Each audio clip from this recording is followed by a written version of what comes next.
Salut à toi! Nouvelle vidéo, donc je vous disais, on sera plutôt cette fois-ci sur de la présentation. Il n'y aura pas forcément d'image. Je vais tenter de vous présenter un petit peu la manière dont les championnats s'articulent ici. Donc les championnats seniors, alors comme partout en France, ici aussi il y a plusieurs divisions. Il faut savoir que donc, la Serbie est divisée en 5 régions, donc là ça vaut le coup aussi pour les jeunes. Et donc dans la région qui concerne Belgrade, la région s'appelle Belgrade. Cette région-là donc s'occupe des championnats, on va dire départementaux, même s'il n'y en a pas finalement. Puis vient ensuite la fédération, donc la Ligue de Serbie de basketball, qui elle va donc forcément, au-delà des équipes nationales, gérer les championnats nationaux justement. Les championnats nationaux commençant à partir de U14 en deuxième phase. Car oui, en U14 on n'est pas sur le championnat national, on est plutôt sur du championnat régional dans un premier temps, jusqu'au mois d'avril, où là, quand les gagnants de chaque région seront connus, ils se retrouveront pour disputer un championnat national sous forme de tournoi phase finale. Bon. Ensuite, U16, U18, là on est directement dans une poule nationale, comme ce qui se fait en France. En senior, il y a 2 divisions qu'on va dire professionnelles, et dans la première division, le championnat est particulier, puisqu'il se décompose là aussi en 2 phases.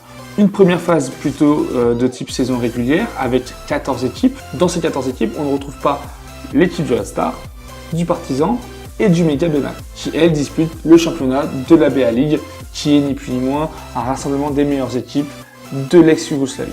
Donc les pays, la Macédoine, la Serbie, la Croatie, la Bosnie-Herzégovine, la Slovénie. Donc je disais, ces 14 équipes se jouent durant toute la saison et les 5 meilleurs à la fin de la saison vont se voir disputer ce qu'on appelle la Super League.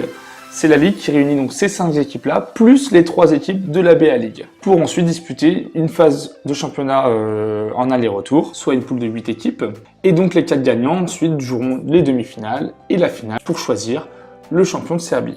À côté de ça, on a une coupe nationale, mais qui se joue sur un week-end. Ce week-end a lieu en général mi-février. Et comme je vous le disais avant, il y a la BA League. Et là, la BA League, c'est comme je vous l'ai dit, les équipes des différents pays de l'ex-Yougoslavie, les meilleures équipes de ces championnats. Ce championnat se joue en match aller-retour pour ensuite déboucher sur des playoffs. Il faut donc compter pour une équipe comme le Red Star qui, en plus de ça, joue des compétitions européennes comme là cette année l'Eurocup. Entre les 22 matchs de la BA League, les 20 d'Eurocup à minima, les 14 de Super League plus la Coupe de Serbie, on est quand même pas loin de 50 matchs. Si on doit en plus rajouter les playoffs qui se jouent en général sur le meilleur des 3 manches, on arrive très rapidement à 70 matchs en y ajoutant en plus les matchs amicaux, etc. Les saisons sont donc très longues.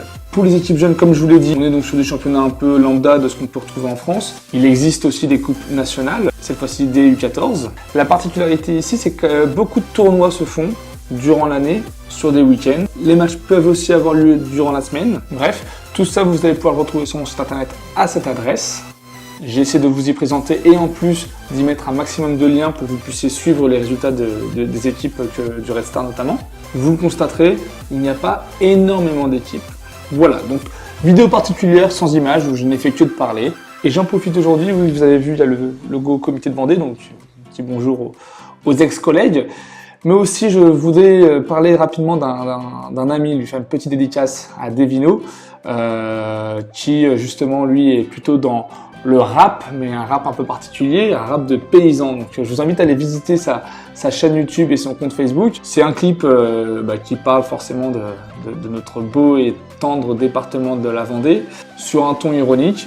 Bref, je vous invite vraiment à aller regarder ça, c'est drôle, et puis voilà, je trouve que vous allez passer un bon moment, c'est sûr. Voilà. Je vous dis à très bientôt pour une nouvelle vidéo. Et encore une fois, comme d'habitude, si jamais tu as des idées, si jamais tu as des sujets particuliers, n'hésite pas à me les envoyer, à me les faire savoir à cette adresse-là, via les réseaux sociaux ou en commentaire sous cette vidéo. Ciao!